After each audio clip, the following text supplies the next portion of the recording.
Oke, pada materi berikutnya, sekarang kita akan membahas tentang frequent pattern mining dan association rule, ya.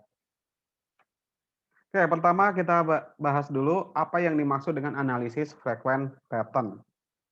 Nah, kita lihat dulu definisi frequent pattern. Apa itu frequent pattern? Atau pola yang sering muncul.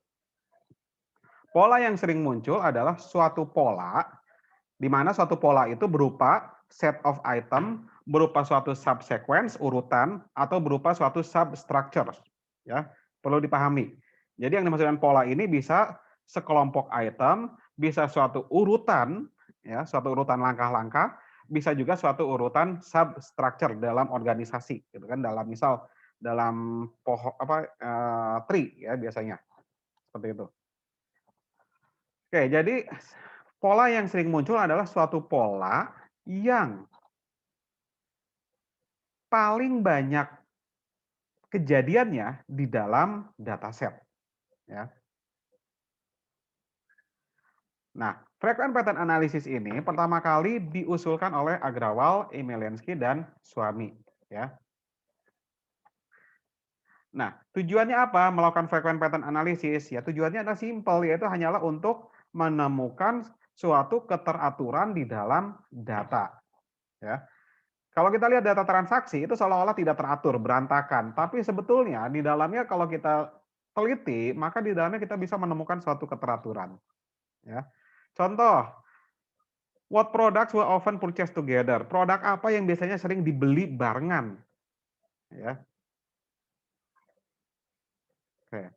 Contoh, ya tadi susu dan popok, gitu kan? Ya. Kemudian, what are the subsequent purchases after buying a PC? Kira-kira orang kalau sudah beli PC, maka dia akan beli apa berikutnya? Ya, seperti itu. Nah, kalau orang sudah beli PC, kira-kira dibeli apa berikutnya? Monitor.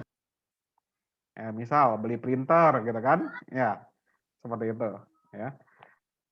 Sehingga tujuannya apa di sini? Kalau what products were often purchased together, kita ingin tahu produk apa yang dibeli barengan, itu tujuannya untuk apa? Tujuannya itu untuk kalau di supermarket untuk apa? Untuk placement produk, untuk penempatan produk. Kalau kalian ke Indomaret, itu bukan tanpa tanpa dasar meletakkan produk-produk tersebut. Kalian pasti sering melihat pasti di supermarket ya Indomie dengan kecap itu berdekatan, Indomie dengan saus berdekatan, dengan telur berdekatan seperti itu.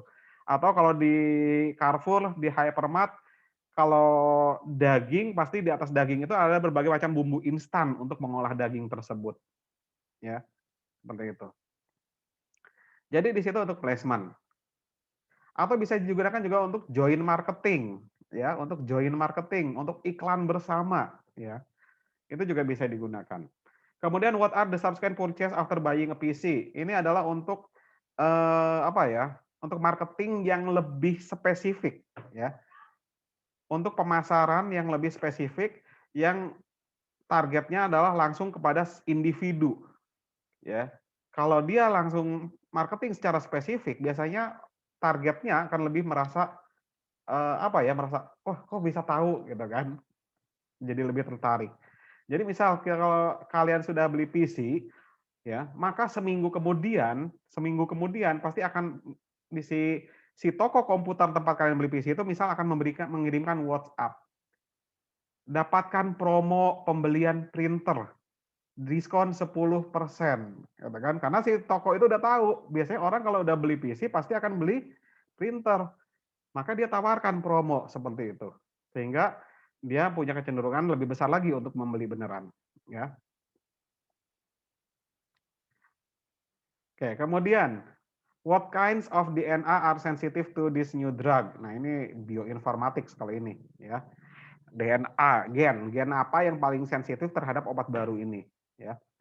Kemudian, nah ini untuk web classify web document. Can we automatically classify web document? Nah, di sini juga bisa ya association rule untuk melakukan web analysis. Contohnya adalah Kalau orang sudah mengunjungi homepage, dia akan lari ke page yang mana. Ya, misal kalau dari homepage, dia akan langsung lari ke eee, fact, frequent asked question, gitu kan, ke halaman itu. Maka kalian harus permudah, kira-kira dari homepage itu kalian permudah, link untuk fact itu lebih jelas bisa terlihat oleh pengunjung situs kalian, seperti itu. Nah, sedangkan aplikasi lebih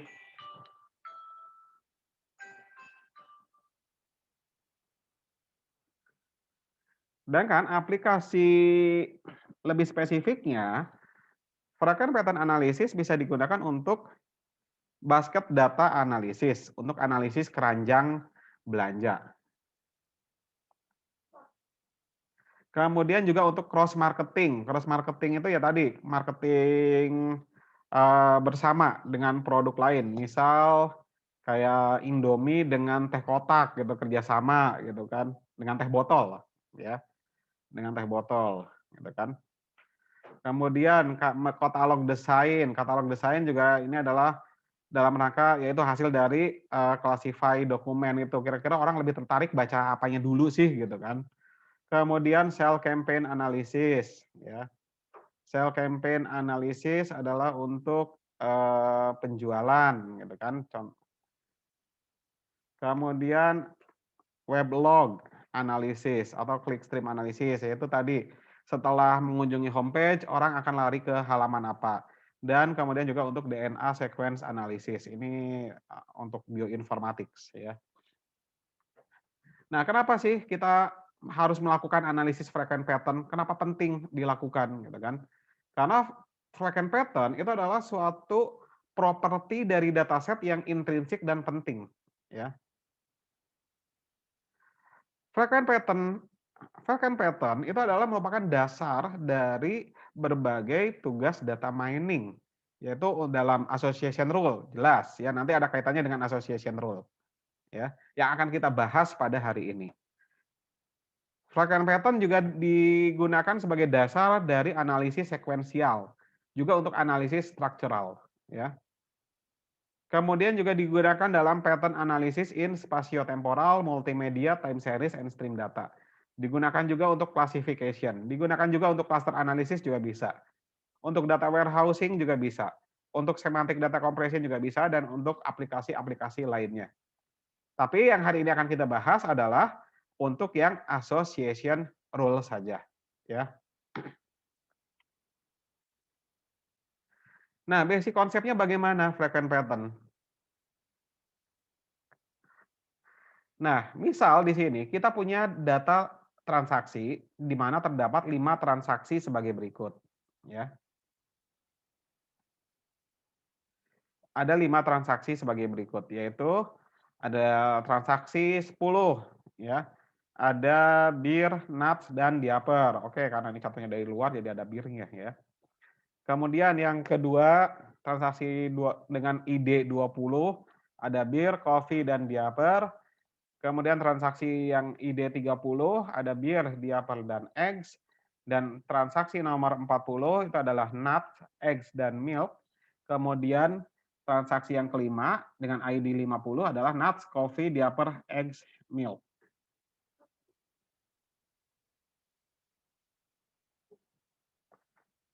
Nah, di sini kita harus mengenal dulu istilah item set.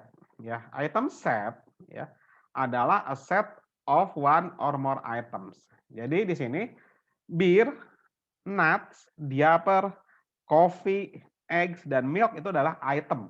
Ya, bir itu item, nuts itu item, diaper itu adalah item.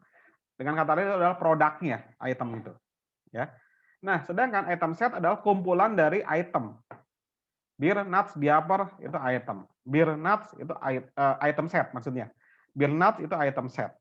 Bir, coffee, diaper itu adalah item set. Ya. Jadi kalau ada K item set berarti adalah himpunan produk sebanyak K. Ya. Kemudian kita juga ada mengenal istilah dalam frequent pattern, ada mengenal istilah absolute support atau disebut juga sebagai support count dari X. Ya. Ingat X itu adalah item set. Ya. Nah, Item set X tersebut memiliki support count. Apa itu support count? Support count itu adalah frekuensi atau banyaknya kejadian dari item set X. Jadi banyaknya frekuensi atau kejadian dari item set X. Contoh di data transaksi, kalau item setnya adalah bir diaper, maka supportnya berapa bir diaper? Support count-nya. Ada yang tahu? Ya kita lihat ada bagaimana? 3 bukan, Pak? Ya, ya betul, 3. Ya, dengan kata lain kita hitung berapa transaksi yang mengandung bir diaper. Ya, kita lihat adalah transaksi ID 10, 20, dan 30 yang mengandung bir diaper. Nah, itu adalah absolute support. Nah, sedangkan relative support itu adalah persentasenya, ya, atau dengan kata lain probability-nya sebetulnya, ya, dari transaksi yang mengandung item set X. Berarti relatif support untuk bir diaper berapa? 0,6, ya, yaitu ada 3 transaksi dari total 5 transaksi, ya. Ada 3 transaksi yang mengandung bir diaper dari keseluruhan 5 transaksi, ya, sehingga 0,6. Kemudian si item set X kita katakan sebagai frekuen, ya. Item set X itu adalah frekuen jika support dari si item set X tersebut lebih besar atau sama dengan dari minimum support yang kita tentukan batasnya, ya. Jadi nanti item set X, ya, itu bisa kita tentukan dia frekuen atau not frekuen. Kalau dia frekuen berarti dia harus supportnya lebih besar atau sama dengan dari minimum support, ya, min sub yang kita tentukan. Oke, itu konsep dasar dari frequent pattern mining. Kita akan lebih jelas lagi ketika kita masuk membahas association rule. Karena frequent pattern dan association rule itu berkaitan. Oke, sekarang kita masuk untuk association rules mining ya. Nah, association rule mining adalah suatu prosedur yang bertujuan untuk mengobservasi, ya, pola yang sering muncul, ya, dari dataset di dalam suatu database. Ya, database-nya bisa berbagai jenis, ya. Bisa berbagai jenis database, ya. Nah, association rule ini sederhananya adalah merupakan suatu pernyataan if then, ya. Kalian masih ingat dengan rule induction? Nah, sebetulnya mirip. Rule induction itu adalah dengan association rule mirip, yaitu adalah suatu statement if then. Bedanya apa? Rule induction itu adalah supervised learning, dia punya target. Kalau association rule adalah unsupervised learning, dia tidak punya target. Sehingga di dalam association rule di sini juga punya 2 bagian, sama seperti rule induction. Ada antecedent, ada konsekuen, ya. Antecedent itu adalah bagian if-nya, sedangkan konsekuen itu adalah bagian then-nya, ya. Nah, kalau di dalam association rule ini berbeda dengan rule induction. Kalau di rule induction bagian konsekuen itu adalah fix, yaitu target atribut, ya. Sedangkan kalau di association rule bagian konsekuen itu bisa atribut apapun. Semua atribut bisa menjadi konsekuen. Ya, itu bedanya. Lalu algoritmanya apa saja di dalam association rule? Yang paling umum digunakan itu adalah ada 2, yaitu a priori, ya, algoritma a priori dan algoritma eklat. Oke, nanti akan kita bahas, ya, manualnya adalah yang a priori saja dulu ya hari ini. Nah, contoh penggunaan association rule yaitu untuk market basket data atau untuk analisis keranjang belanja.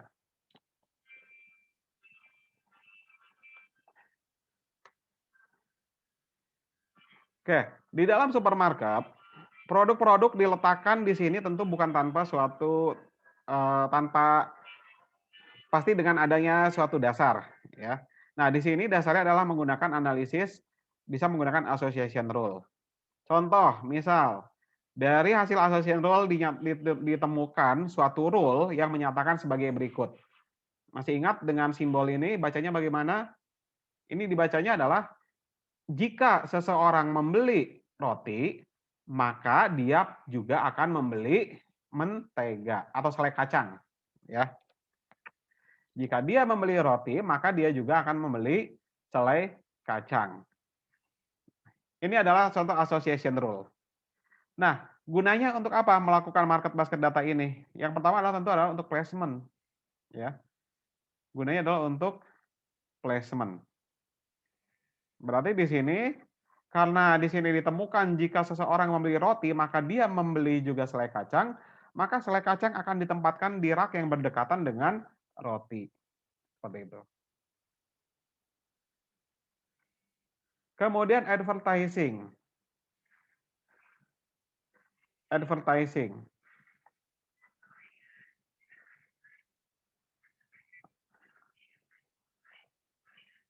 Maka di sini juga bisa digunakan untuk iklan. Contoh, ya. Misal apa ya? Jika orang beli roti pasti dia beli selai kacang atau jangan selai kacang lah, beli selai coklat gitu kan, Nutella misal. Maka di sini bisa iklan Nutella. Beli roti, jangan lupa beli Nutella, kan seperti itu.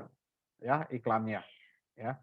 Kemudian juga untuk sales, kemudian juga untuk kupon. Kupon itu untuk promo, ya. Promo. Misal kalau kalian pernah lihat di Alfamart atau Indomaret pasti suka ada bundling, ya. Bundling, ya. Contoh di penggunaan untuk promo. Beli contoh apa ya? Beli deterjen, bonus Soklin pewangi. Bundling bukan bonus, bundling ya. Deterjen dibanding dengan Soklin pewangi. Beli Indomie bundling dengan saus gitu kan. Seperti itu. Nah, tujuannya apa? Tujuannya tentu untuk meningkatkan penjualan serta untuk mengurangi biaya ya. Nah, kalau untuk placement tentu tujuannya adalah agar apa? Ya, untuk kenyamanan customer, kenyamanan pelanggan. Oke, contoh yang lebih spesifik, yang lebih dekat ke kita sebagai orang BPS. Kira-kira ada yang tahu? Kira-kira bisa dipakai buat apa kalau di BPS?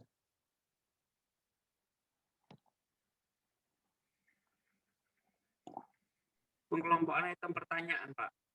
Kenapa? Item pertanyaan di kuesioner, Pak. Ya, betul. Jadi bisa kita gunakan untuk missing data, analisis missing data.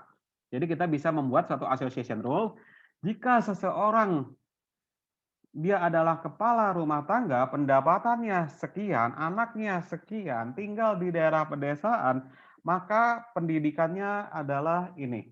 Nah, itu contoh digunakan untuk BPS, ya. Jadi nanti kita menemukan berbagai rules itu bisa kita gunakan untuk missing data, ya, untuk melakukan imputasi missing data, ya. Seperti itu.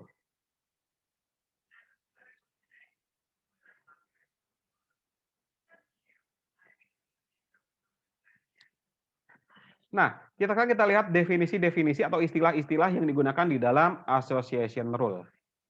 Oke, misal kita punya himpunan item, ya, set of item sebagai berikut, yaitu I sama dengan I1, I2 sampai dengan IN. Jadi kita punya himpunan item sebanyak N item, ya.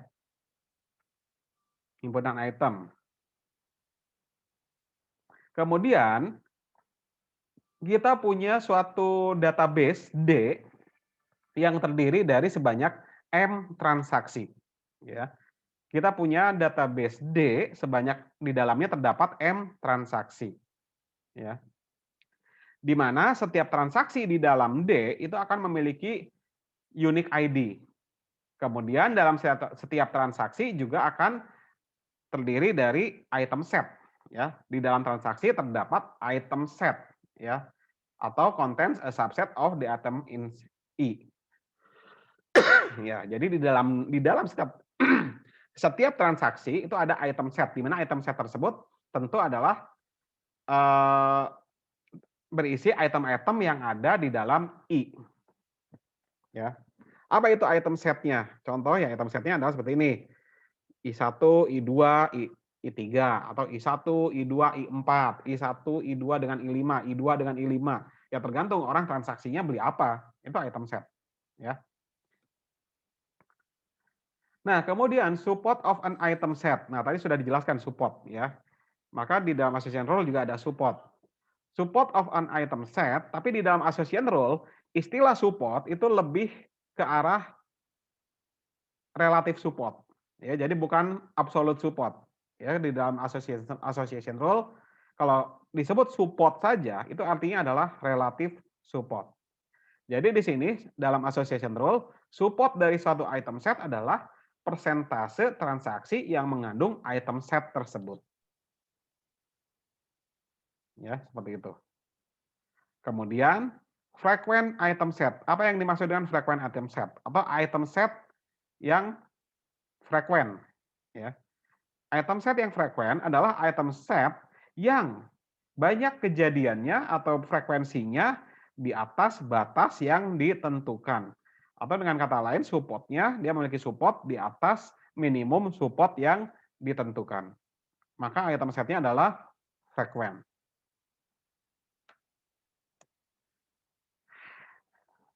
Nah, association rule sendiri dibacanya adalah sebagai berikut. Jika X maka Y, atau if X then Y. Di mana XY itu adalah bagian di dalamnya adalah bagian himpunan bagian dari I. Dengan kata lain, semua transaksi pada X dan semua transaksi pada Y, atau item set pada X dan item set pada Y, itu adalah anggota-anggotanya adalah anggota-anggota dari I. Ya. Kemudian X dan Y tidak beririsan. Ya. Atau irisan X dan Y sama dengan 0 dengan kata lain. Ya. Oke, itu adalah association rule. Association rule adalah if then, seperti itu ya. If X then Y, ya.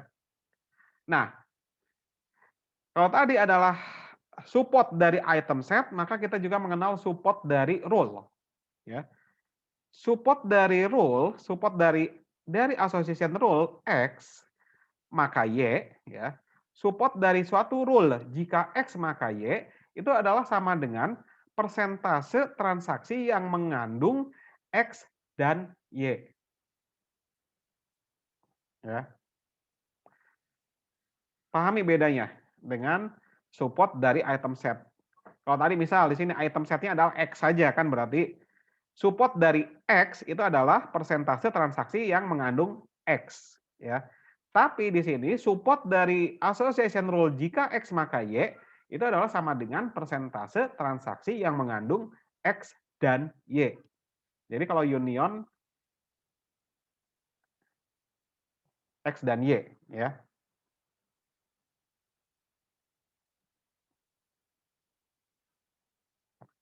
Kemudian confidence dari rules jika X maka Y, selain support, di sini sekarang kita mengenal istilah confidence, ya.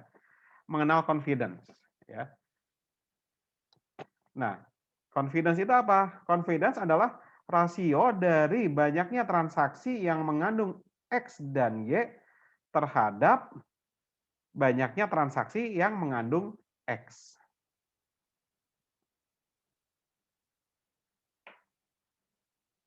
Oke, jadi kalau support dari support dari association rule jika X maka Y, itu adalah persentase transaksi yang mengandung X dan Y, atau dengan kata lain, banyaknya transaksi X dan Y dibagi banyaknya transaksi keseluruhan. Ya, itu support dari association rule jika X maka Y. Sedangkan kalau confidence association rule dari jika X maka Y itu dihitung dengan banyaknya transaksi yang mengandung X dan Y dibagi banyaknya transaksi yang mengandung X. Dengan kata lain melihat berapa persen sih dari transaksi yang mengandung X dia juga mengandung Y. Itu aja ya intinya. Itu confidence. Kan jika X maka Y. Berarti pernyataan jika X maka Y itu seberapa yakin sih kita dengan pernyataan tersebut? Intinya seperti itu. Jika X maka Y. Jadi dari semua yang ada X-nya, ya dan yang ada Y-nya berapa gitu kan. Kalau ternyata jika kita menemukan rule jika X maka Y, tapi ternyata dari 4 transaksi yang mengandung X, itu hanya 2 yang mengandung Y. Berarti kan hanya 50% keyakinan kita. 2 transaksi lainnya tidak mengandung Y. Kan seperti itu. Ya. Itu maksud dari confidence. Ya. Kita seberapa yakin terhadap rule tersebut. Ya, jika makanya. Ya. Kalau support itu menyatakan rule ini didukung oleh evidence seberapa besar gitu aja ya evidence transaksi ya. Nah, kemudian ada juga yang namanya lift ya. Lift adalah suatu ukuran performance dari targeting model atau association rule dalam memprediksi atau mengklasifikasikan kasus ya. Nah, lift dihitung sebagai berikut, yaitu lift sama dengan peluang X dan Y dibagi peluang X dikali peluang Y.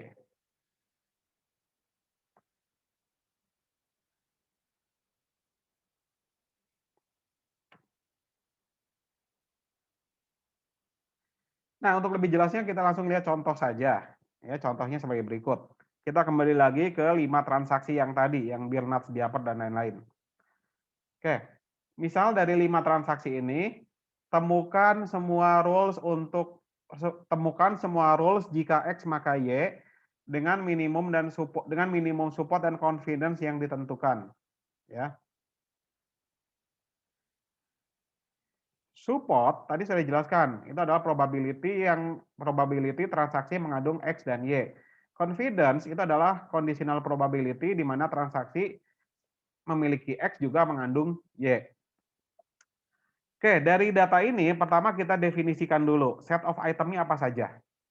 Set of itemnya adalah yaitu set of item I itu adalah ya beer, nuts, diaper, coffee, eggs, milk. Ada 6 item di dalam data kita.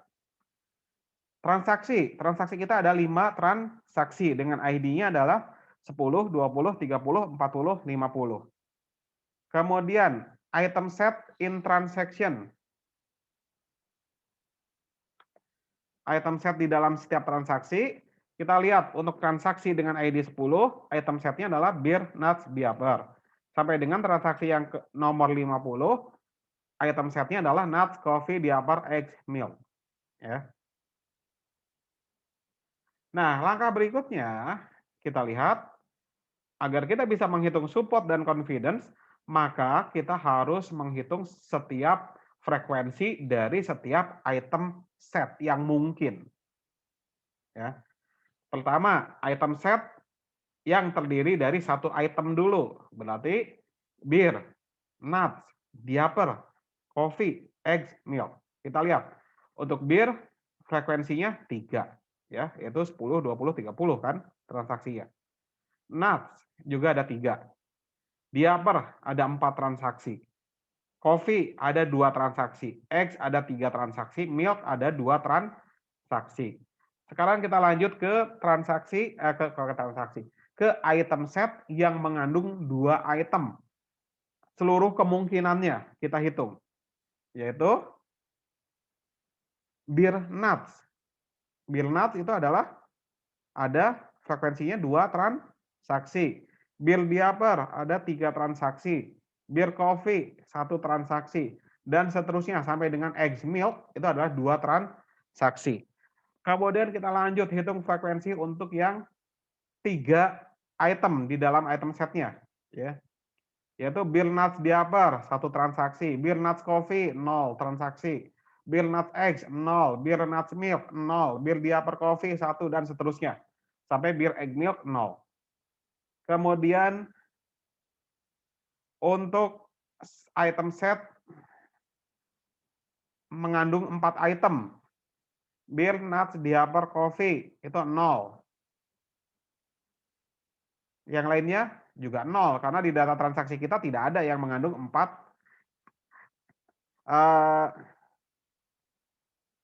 oh enggak 0.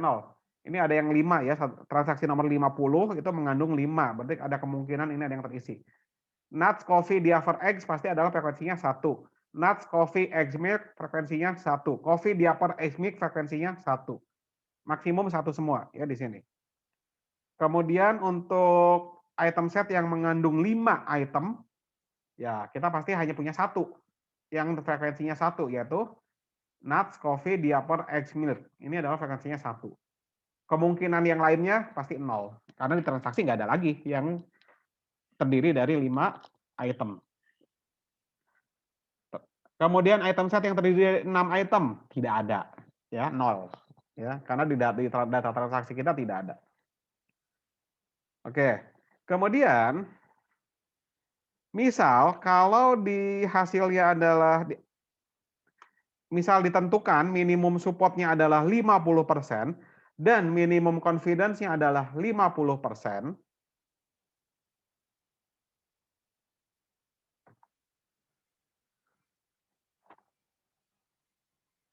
Oke, berarti sekarang kita hitung ya. Kita hitung. Kita tentukan yang mana yang frekuen dari hasil hitung frekuensi ini. Item set mana yang frekuen.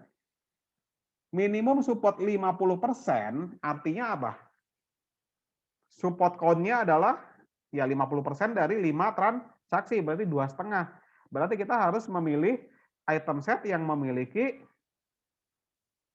support lebih besar dari 2,5. Jadi di sini yang frekuen adalah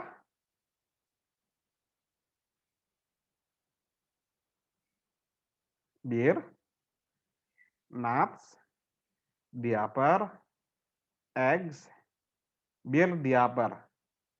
Selain itu tidak ada, ya. Jadi kita hanya punya 4 item set yang merupakan frekuen item set, ya. Jadi di sini kita sudah punya 4 item set yang merupakan frekuen item set. Kok 4, 5 ya? Ya 5 bukan 4, salah ngitung. 5 item set yang merupakan frekuen pattern, ya, atau frekuen pattern item set.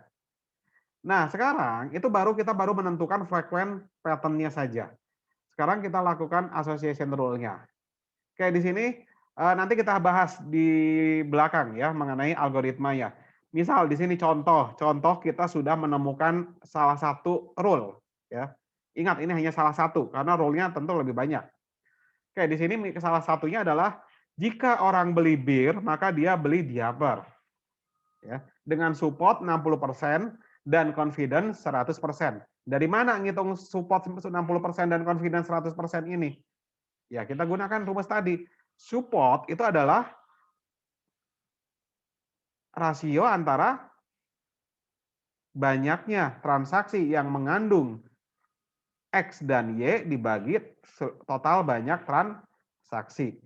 Jadi di sini support kita hitung dengan banyaknya transaksi yang mengandung bir dan diaper, itu ada berapa? Ada 3. Ya. Dibagi keseluruhan transaksi, ada 5 transaksi. Jadi 3/5 dikali 100% sama dengan 60%. Kemudian confidence. Confidence-nya dihitung dari mana? Confidence dihitung dengan berikut. Confidence dari rule jika orang beli bir maka dia beli diaper, confidence-nya adalah dari mereka yang beli bir, berapa banyak yang juga beli diaper. Ya, itu confidence. Ya. Kita lihat, yang beli bir itu ada tiga orang, 3 transaksi. Dari 3 transaksi ini, kira-kira ada berapa juga yang beli diaper?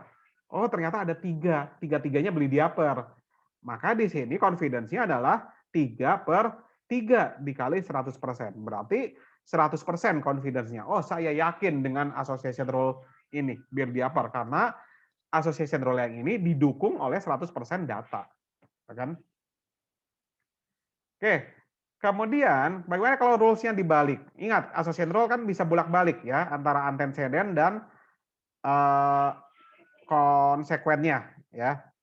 Karena semua atribut bisa menjadi konsekuen. Nah, berarti di sini kalau dibalik bagaimana? Jika orang beli diaper, maka dia beli bir. Nah, kalau support kan tidak melihat arahnya. Ya, jadi dia tetap sama kalau support ya. 60%. Nah, confidence-nya yang berbeda. Confidence-nya yang berbeda. Yaitu dari orang yang beli diaper, maka berapa sih yang beli bir? Orang beli diaper ada berapa? Berapa transaksi orang beli diaper? 4, Pak. Ada 4. Dari 4 orang yang beli diapers, berapa orang yang beli bir? Hanya ada 3 kan? Berarti confidence-nya adalah, oh dari 4 orang yang beli diaper, hanya 3 yang beli bir. Berarti ya cuma yakin 75%. Kan seperti itu. Ya. Berarti itulah confidence. Ya, 75%. Nah, kemudian Pak, kalau dalam mencari frequent pattern, kalau caranya seperti ini lama satu-satu. Ya. Ini hanya 6 item. Bagaimana kalau sampai dengan 10 item, 20 item? Kan mencari kemungkinan pasangannya kan berarti banyak banget. Kan seperti itu. Ya, karena itu di dalam association rule ada yang dikenal namanya close pattern dan max pattern. Ya. Nah, contoh di sini kalau kita punya item ada sampai 100 item, maka ada kemungkinan pasangan sub itemnya itu adalah ada sebanyak 1,27 kali 10 pangkat 30. Nah, coba bayangkan kalian harus menghitung frekuensi sebanyak itu, ya. Oke, jadi di sini kita akan gunakan close pattern dan max pattern untuk membatasi pencariannya, ya. Jadi definisi close pattern dan max pattern adalah untuk membatasi pencarian. Kita lihat definisi close pattern. Suatu item set X dikatakan close jika X adalah frequent dan tidak terdapat super pattern Y yang di mana X adalah himpunan bagian dari Y. Dan Y tersebut memiliki support yang sama dengan X. Ya. Jadi kalau si item set X, misal si item set X itu adalah item set yang terdiri dari 2 item, maka tidak ada item set Y di mana Y tersebut mengandung X di dalamnya dan Y memiliki support yang sama dengan X. Bahasa sederhananya seperti itu. Ya. Y itu berarti apa? Y itu misalnya berarti item set yang terdiri dari kalau X terdiri dari 2 item, berarti Y adalah yang terdiri dari 3 item atau lebih. Ya. Di mana si X bisa saja merupakan himpunan bagian dari Y. Nah, si X ini disebut close kalau misal tidak ada Y yang memiliki same support seperti X, ya, memiliki support yang sama dengan X, ya.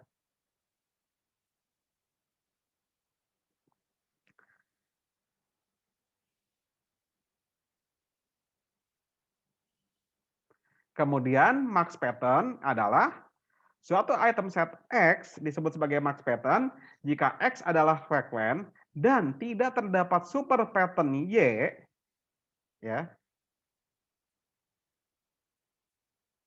Super pattern Y di mana X bisa saja menjadi bagian dari Y dan Y memiliki support yang lebih besar dari X. Itu aja. Jadi si X itu sudah maksimal. Nah, kita contoh kembali ke data di sini. Kita lihat. Di sini bir. Bir adalah berapa frekuensinya? Supportnya 3 kan? Bir supportnya adalah 3. Sekarang super pattern dari bir itu contohnya apa? Ya di sini di bawah-bawah ini super patternnya. Semua yang mengandung bir, bir nut, bir diaper, bir coffee, itu adalah super pattern dari bir yang terdiri dari 2 item. Bir nuts diaper itu adalah super pattern yang apa? Super pattern yang juga mengandung bir, ya, yang terdiri dari 3 item dan seterusnya, ya. Nah, kita lihat bir di sini supportnya 3, tapi di sini bir nuts ini adalah 2, ya. Bir diaper ini adalah 3. Oh, berarti di sini bir diaper 3 adalah masih sama dengan, berarti yang bir ini belum close dan dia belum max, ya. Masih ada super pattern di atasnya, ya. Berarti sekarang kita lihat yang bir diaper, ya. Bir diaper. Sekarang kita lihat super pattern dari bir diaper apa? Ya, yang 3 item set di bawah ini, ya. Yaitu bir nuts diaper itu 1, bir nuts coffee 0 dan seterusnya, ya. Nah, kita lihat di sini super pattern dari bir diaper itu tidak ada yang sama dengan atau lebih besar. Maka di sini kita katakan item set bir diaper itu adalah sudah close dan sudah max, ya.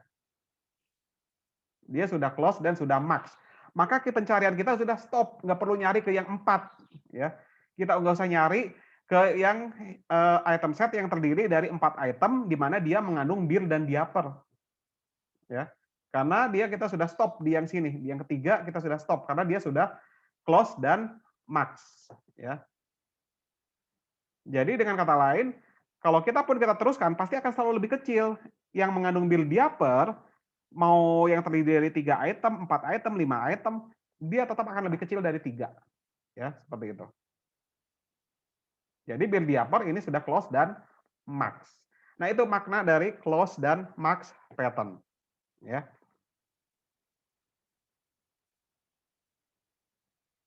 Nah, kemudian juga ada sifat download closure, ya. Download closure artinya adalah setiap himpunan bagian dari frekuent item set juga harus frekuent, ya. Jadi, jika bir diaper nuts adalah frekuent, maka bir dan diaper juga frekuent. Bir nuts juga frekuent. Bir sendiri pasti frekuent, diaper sendiri pasti frekuent. Nuts sendiri pasti frekuent, ya. Seperti itu.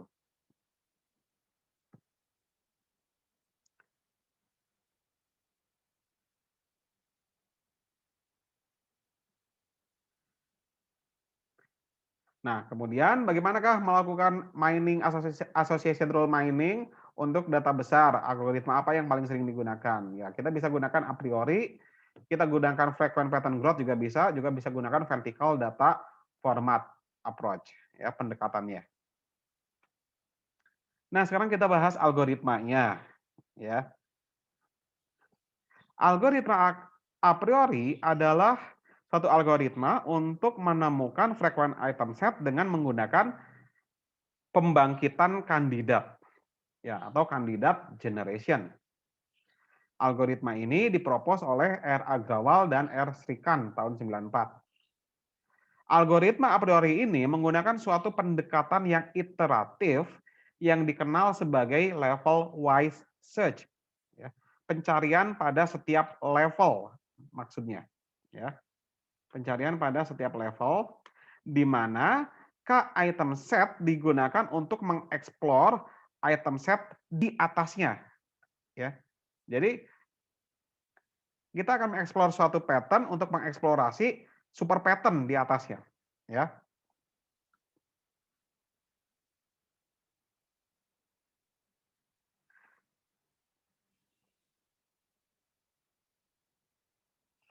Oke.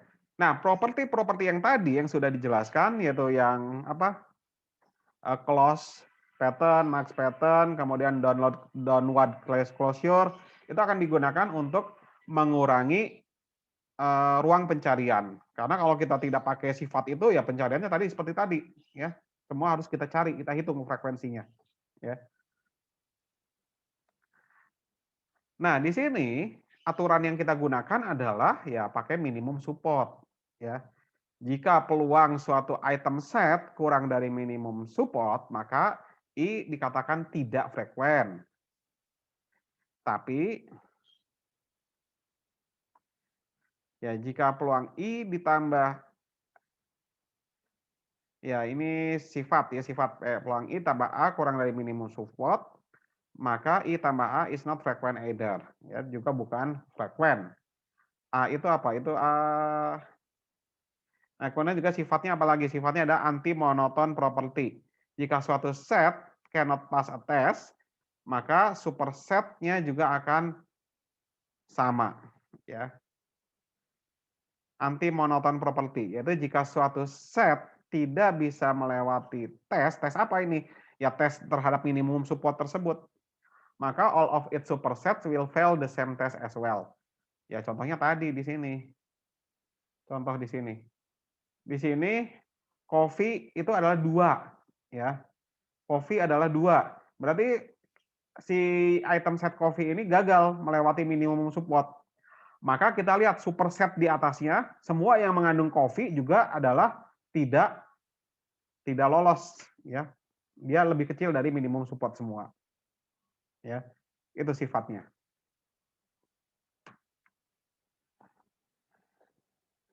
Nah, dalam algoritma a priori itu terdiri dari 2 tahap, 2 langkah, yaitu ada langkah join dan ada langkah prune.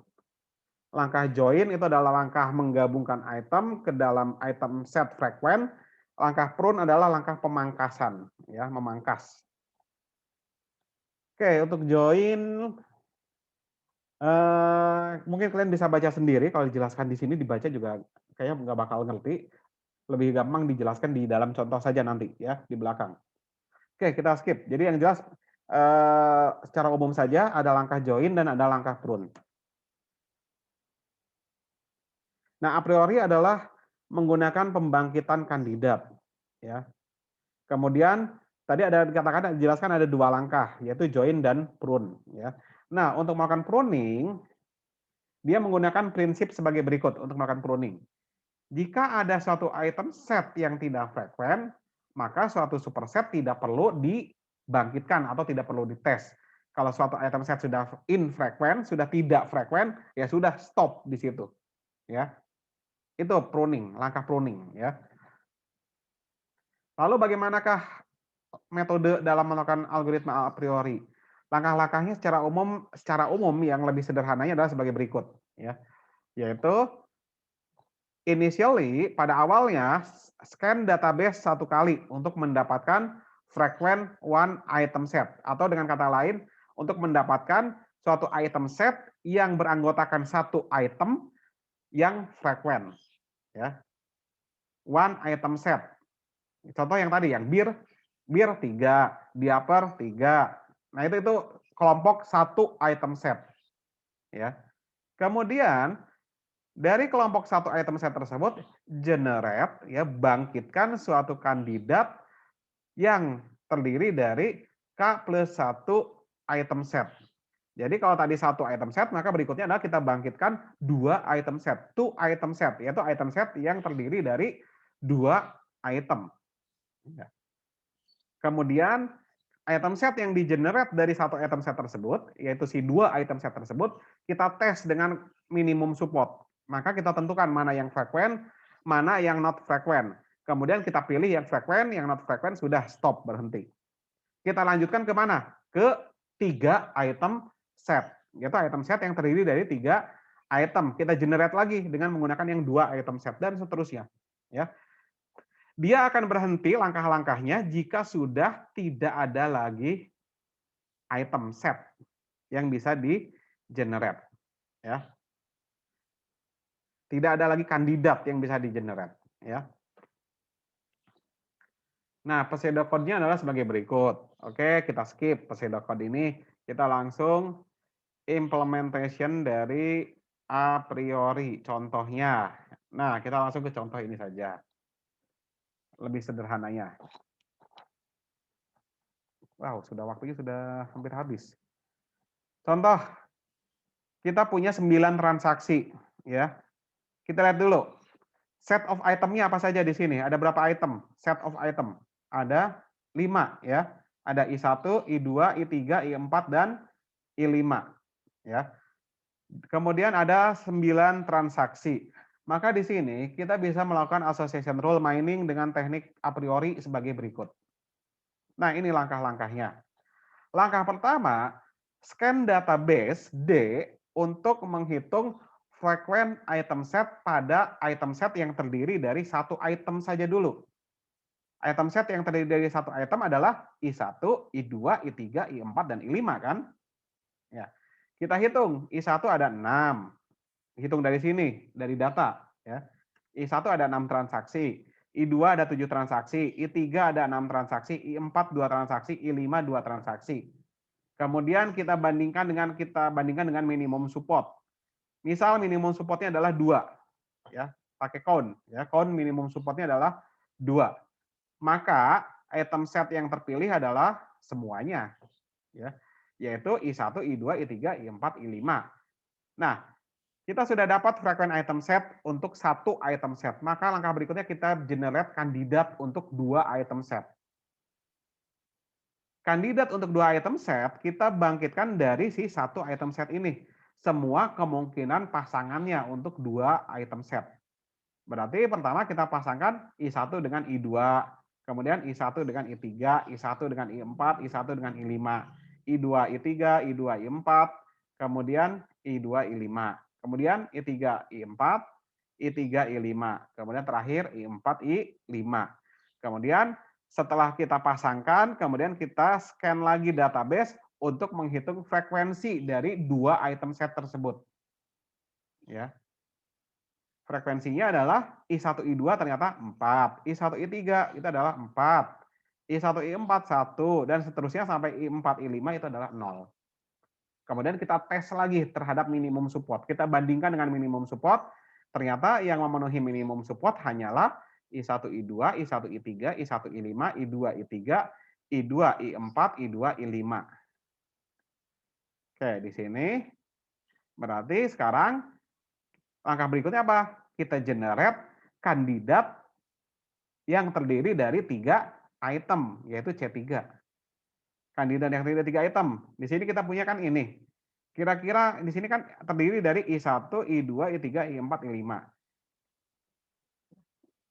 Kemungkinan pasangan dari sini menghasilkan 3 item apa saja? I1, I2, I3, kan bisa ya. Kemudian I1, I2, I5, ya. Kemudian apa lagi? I1, I2, I4 ya. Sebetulnya ada ya, I4. I1, I2, I4, ya. Sudah ada 3, ya, sebetulnya. Tapi kemudian kita scan dengan minimum support, yang frekuen itu adalah hanya 2, I1, I2, I3, dan I1, I2, I5, ya. Langkah berikutnya, kita bangkitkan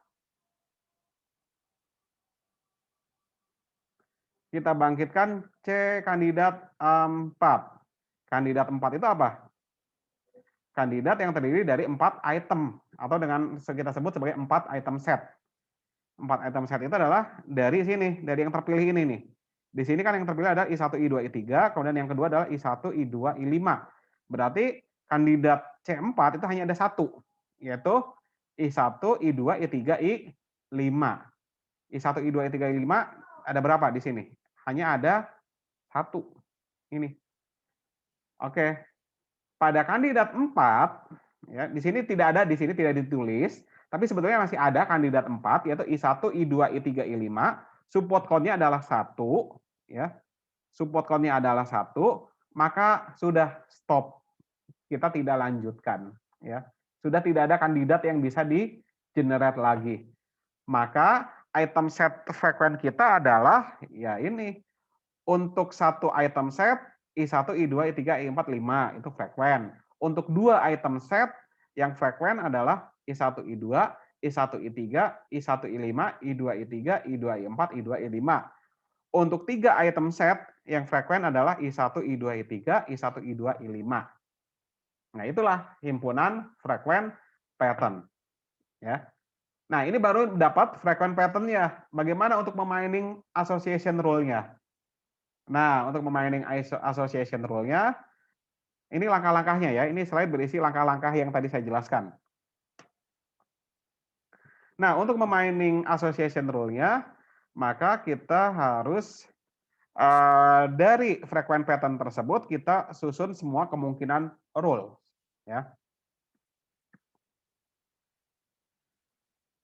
Kemudian setelah kita pasangkan, kita state semua kemungkinan rules yang mungkin dari frequent pattern tersebut, kita hitung support code-nya dan confidence-nya.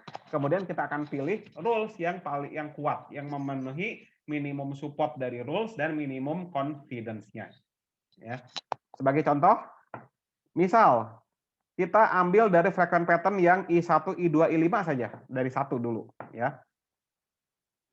Di sini kita lihat non-empty subset itu adalah I1, I2, I1, I5, I2, I5, I1, I2, dan I5. Maka dari sini kita bisa pasangkan pasangan-pasangan kemungkinan rules-nya. Yaitu contoh, jika I1 dan I2, maka I5. Jika I1 dan I5, maka I2. Jika I2 dan I5, maka I1. Jika I1, maka I2, I5. Jika I2, maka I1, maka I5. Jika I5, maka I1 dan I2. Ya, seperti itu. Dan tentu ini bolak-balik ya, bisa dibalik. Sebenarnya ini rule-nya bukan cuma ini, rule-nya masih banyak. Bisa juga jika I5, maka I1 dan I2. Sebaliknya juga jangan lupa, ini kan bisa bolak-balik ya di dalam association rule. Ya. Oke, ini hanya contoh, 5 ini hanya contoh. Oke, dari kemungkinan ini kita contoh adalah 5 rules. Maka di sini kita akan pilih mana rules yang memenuhi minimum support dan minimum confidence. Ya. Oke, di sini yang dipakai contoh ini adalah hanya confidence yang dilihat ya. Kita lihat confidence dari rule I1 maka I2 jika rule untuk rule jika I1 dan I2 maka I5 itu confidence-nya adalah 50%. Untuk yang kedua 100%, ketiga 100%, sampai dengan yang kelima adalah 100%. Misal minimum confidence kita tentukan adalah 70%, maka rules yang kita ekstrak itu adalah hanya rules yang kedua, ketiga, dan kelima. Itulah yang akhirnya menjadi rules yang kita gunakan. Ya. Nah itu ekstrak rules-nya.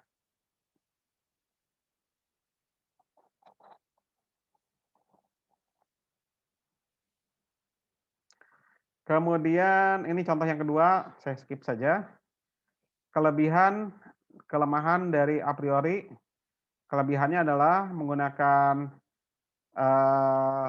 use large item set property, kemudian easily parallelize, kemudian easy to implement. Disadvantage-nya adalah assume transaction database in memory resident, kemudian requires up to M database scans. Jadi disadvantage-nya adalah membutuhkan sumber daya komputer yang besar. Ya, karena dia membutuhkan memori resident. Ketika dia melakukan scan tadi, menghitung frekuensi, itu tetap disimpan dulu di RAM soalnya. Ya, dia disimpan di RAM. Kemudian melakukan scan database, menghitung frekuensi, dilakukan secara berulang-ulang. Akhirnya ini di sini ya makan memori ya kalau menggunakan metode a priori ini.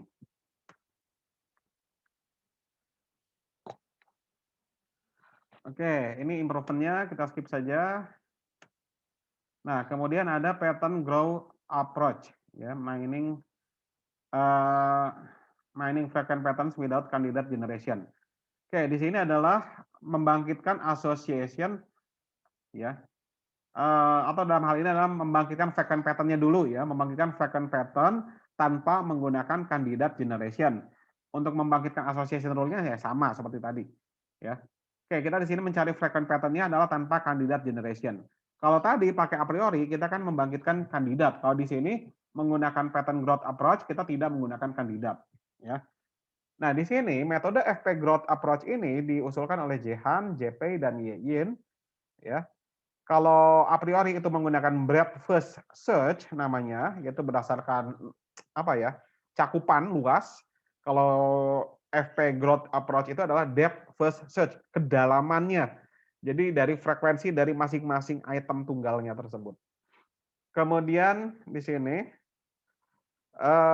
Langsung saja ke sini ya. Untuk frequent pattern growth langsung ke contoh sajalah seperti ini ya. Oke, langsung ke contoh biar kalian paham. Oke, misal di sini saya punya 5 transaksi ya. Di mana transaksi 1 itemnya adalah FACDGIMP. Transaksi 2 ABCFLMO. Transaksi 3 BFHJOW dan seterusnya. Misal ditentukan minimum support sama dengan 3, maka kita untuk mendapatkan frequent pattern bagaimana caranya?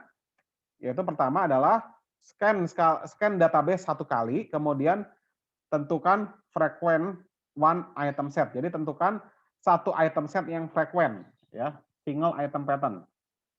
Kita lihat di sini, dari semua pattern tersebut yang one item set, yang frequent itu adalah ada 6 ya, yaitu F, C, A, B, M, P. Ya, sedangkan untuk yang L, O itu tidak frekuent karena di bawah 3. Ya. Jadi ada 6 yang frekuent, 6 one item set. Langkah kedua, urutkan frequent items di dalam urutkan frequent item secara descending. Ya, kita buat F list ya. Nah, ini kan sudah diurut. F, C, A, B, M, P ini sudah diurut. Kemudian database kita juga akan diurutkan.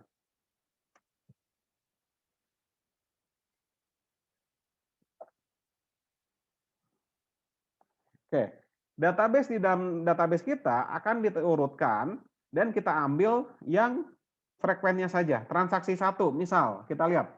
Transaksi 1 kan FACDGIMP. Tapi kita lihat yang D, G, I itu adalah tidak frekuent, berarti kita buang. Sehingga tinggal FACMP. Tapi FACMP itu belum urut. Sekarang kita urutkan berdasarkan frekuensi one item set tadi. Maka setelah diurutkan menjadi FCAMP. Transaksi yang kedua, ABCFLMO. Kita lihat di sini untuk apa nih? M, L, M bukan ya? L dan O. Untuk L dan O itu adalah tidak frekuent, berarti kita buang. Maka tinggal ABCFM. Nah, di sini kita urutkan juga ABCFM ini, maka dia menjadi FCABM. Itu diurutkan. Transaksi 3 setelah diurutkan menjadi FB, transaksi keempat diurutkan jadi CBP, dan transaksi kelima menjadi FCAMP. Dan yang ketiga, scan database again untuk membangun FP3. Maka di sini langkahnya sebagai berikut. Kan di sini kita sudah punya F list sebagai berikut, yaitu FCABMP, F itu ada 4, C itu 4, A3, B3, M3, P3. Maka tree-nya bisa kita buat sebagai berikut. Pertama, kita mulai dari si F. Berarti F ini adalah kita tempatkan paling atas dulu. F di sini, ya. F di dalam transaksi ada berapa? Ada 4, ya. Transaksi yang mengandung F ada 4, maka kita tulis 4 di sini, ya. F4 di sini ternyata sudah habis 4 di sini, berarti sudah berhenti, ya. F4-4-nya sudah dipakai di sini. Kemudian berikutnya adalah di bawahnya F itu adalah C. Untuk C kita lihat.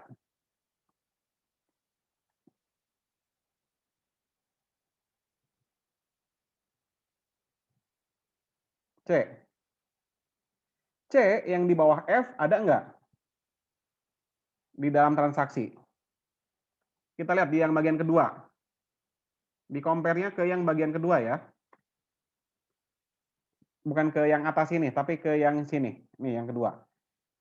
Kan yang kedua ini C yang mengandung F itu adalah ada 1, 2, 3. Ya, berarti di sini C3 kepake. Tapi kita lihat dia di data. Ya, ini C3 padahal C ada 4. Ya, berarti C yang satunya di mana? Kita lihat database-nya lagi di sini yang ini. Oh, ada nih C yang dia adalah C paling atas, CBP. C di depannya tidak ada, C adalah paling tinggi untuk transaksi 4. Di transaksi 4, C adalah paling tinggi. Maka C-nya kita tempatkan di sini. C1. ya. Berikutnya C sudah 4, berarti sudah habis. Maka kita lanjut ke A. Untuk A, kita lihat ke database di sini. Lagi, ke database yang nomor 2 ini. A, ada berapa A yang di bawah F dan C? A yang ada di bawah F dan C itu ada 3. Ya, berarti A3. Semuanya habis. Ya, berarti kalau sudah habis, kita lanjut ke yang B. Ya, B ada 3. Ya, B ada 3. Kemudian kita lihat B ada berapa yang di bawah FCA dulu. B yang ada di bawah FCA itu hanya ada 1. Lah berarti B yang 2-nya ada di mana? Kita lihat. B yang ada 2-nya adalah, oh ada di bawah C1 nih, B. Ya.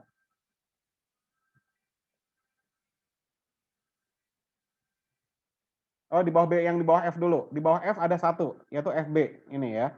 Kemudian yang satu lagi di bawah C. Nah, seperti ini. Berarti B sudah 3, habis. Lanjut ke M. M ada 3, kita lihat dulu. M yang di bawah FCA ada enggak? M yang di bawah FCA ada 3. Kok ada 3? Ada 2 ya. Ya lupa. M yang di bawah FCA ada 2. FCAM, ini FCAM. Ada 2. Berarti masih ada sisa 1. Ya. M yang satunya ada di mana? M yang satunya adalah ada di bawah FCAB, yaitu FCABM. Maka M-nya ada di sini. Sudah 3. Maka berikutnya adalah yang terakhir adalah P. P adalah di mana? Pertama adalah P ada di bawah FCAM. FCAM berarti ada di sini. Kemudian P yang di bawah FCAM itu ada 2. Kemudian satu P satunya ada di mana? Oh, di bawah CB. P satunya adalah di bawah CB. Maka dia ada di sini. Seperti ini, ya. Untuk mengkonstruk. Maka sudah habis, P sudah adalah yang paling kecil, maka kita sudah menemukan tree-nya dulu, ya. Tree-nya. Maka di sini frekuen itemnya bagaimana, ya tinggal dari tree-nya ini. Yaitu di sini kita dapatkan FCAMP, kemudian FCABM, kemudian FB, kemudian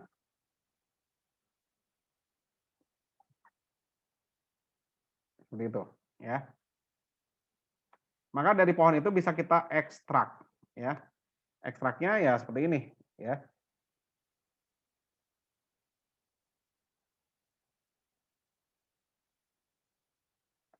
Mulai dari F itu ada 4, ya. Kemudian C1 tidak frekuen, berarti kalau C dengan F itu ada 3, ya. Jadi dilihatnya tree-nya apa ya? Melihat kombinasinya itu berarti frekuen item setnya itu FC itu ada 3, berarti frekuen. FB itu hanya 1, tidak frekuen. Kemudian FCA itu ada 3, berarti frekuen.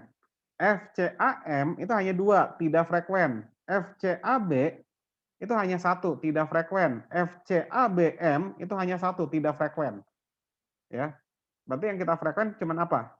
F sendiri 4, ya. Yang jelas ini yang sendiri-sendiri ini adalah frekuen, ya. Yang dua item set yang frekuen adalah cuma FC, kemudian apa lagi?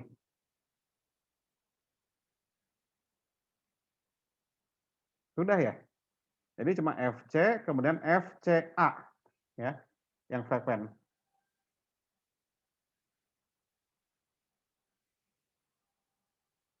Seperti itu. Oke. Oke? Ya itulah, ya, FP growth method, ya. Jadi dari pohon ini nanti kita ekstrak frekuen pattern-nya.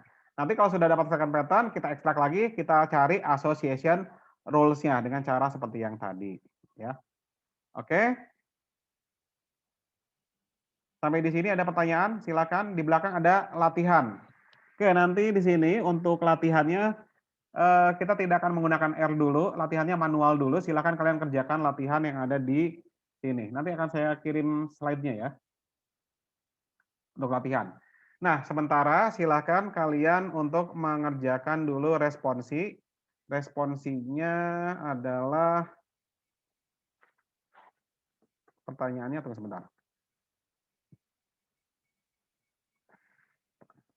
Pertanyaan responsinya adalah jelaskan apa yang dimaksud dengan support, confidence, dan lift. Ya, itu saja. Ya. Jelaskan apa yang dimaksud dengan support, confidence, dan lift. Itu untuk responsi, untuk uploadnya, dan untuk prakteknya, latihannya, silahkan kalian kerjakan latihan yang di belakang slide ini, yaitu ada 20 transaksi, silakan kalian cari association rule dari 20 transaksi ini, silakan gunakan minimum support dan minimum confidence, terserah kalian. Tapi sebagai catatan, jangan sampai menemukan association rule yang terlalu banyak atau terlalu sedikit. Ya, jadi kalian atur saja minimum support dan minimum confidence-nya. Jangan terlalu banyak, jangan terlalu sedikit nanti rule yang ditemukannya. Ya. Karena kalian mengerjakan manual, ya berarti jangan terlalu rumit. Ya, tapi juga jangan terlalu hanya ditemukan satu rule gitu kan. Jangan. Ya, seperti itu. Oke, ada pertanyaan? Silakan.